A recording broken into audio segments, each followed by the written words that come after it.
सियासत की बिसात जब जनमत को आंख दिखाने लगते हैं तब ना तो जनता बचती है ना ही उनका जनमत। बिहार में मुख्यमंत्री नीतीश कुमार ने अपने आप को आज सुबह महागठबंधन की सरकार से अलग करने का फैसला कर दिया। आज शाम होते होते नीतीश कुमार भाजपा के समर्थन से नई सरकार का गठन कर लेंगे। लेकिन पिछले 4 सालों में बिहार में मुख्यमंत्री नीतीश कुमार ने जिस तरीके का राजनीतिक नाटक किया है, अगर उसको देखते हुए आप इस निष्कर्ष पर पहुंच रहे हैं कि इस फैसले के बाद नीतीश कुमार का राजनीतिक भविष्य अधर में लटक जाएगा, तो आप बहुत बड़ी गलतफहमी में हैं। क्योंकि आज हिंदुस्तान के तमाम राजनीतिक पार्टियों ने अपने राजनीतिक प्रपंचों से एक वोटर होने के नाते आपकी हैसियत केवल इतनी ही छोड़ी है कि आप हर बार चुनाव में वोट देकर आएं और स्याही से सटी अपनी उंगलियों के साथ सिर्फ एक तस्वीर खींचकर सोशल मीडिया पर डाल दें। इसके अलावा एक वोटर होने के नाते ना तो आपके जनमत का सम्मान है, ना ही आपके वोट का।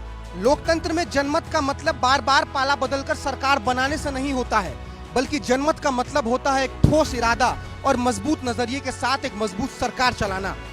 लेकिन बिहार में नीतीश कुमार ने बार बार इस जनमत का इस्तेमाल केवल अपने सत्ता की कुर्सी को बचाने के लिए ही किया है।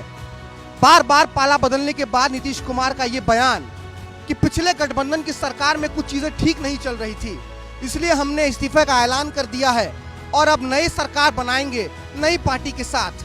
ये बयान नीतीश कुमार के राजनीतिक शुचिता से ज्यादा एक आम बिहारी के नागरिक बोध पर ही चोट करता है कि न जाने आजादी के 75 सालों बाद तक भी बिहार का वोटर अपने लिए एक मजबूत राजनीतिक विकल्प बनाने में क्यों असफल रह गया।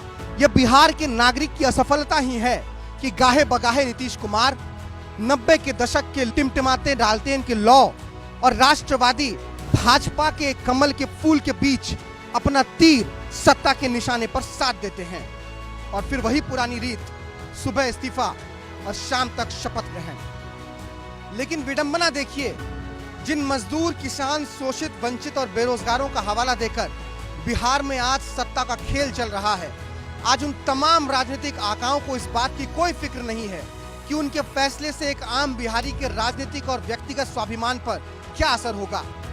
उन्हें चिंता है तो इस बात की कि किसके कोटे में कितने मंत्रियों के पद आएंगे।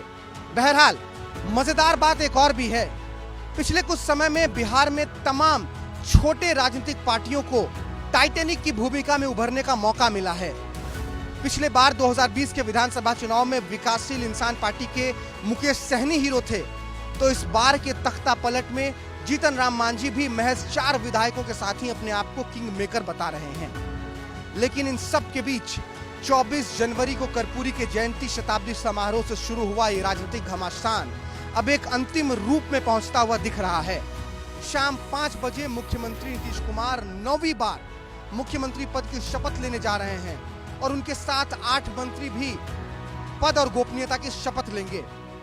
एक राजनीतिक विडंबना का जीता जागता उदाहरण यह भी है कि सम्राट चौधरी, बीजेपी के प्रदेश अध्यक्ष, जिसको कि भारतीय जनता पार्टी ने अपना उप मुख्यमंत्री बनाया है, उन्होंने कभी ये कसम खाई थी कि जब तक वो नीतीश कुमार को सत्ता से उखाड़ कर नहीं फेंक देंगे, वो अपने सर पर बंधे पाग को नहीं खोलेंगे। और आज अपने सर पर बंधे पगड़ी के साथ ही सम्राट चौधरी नीतीश कुमार के साथ मुख्यमंत्री पद की शपथ लेंगे।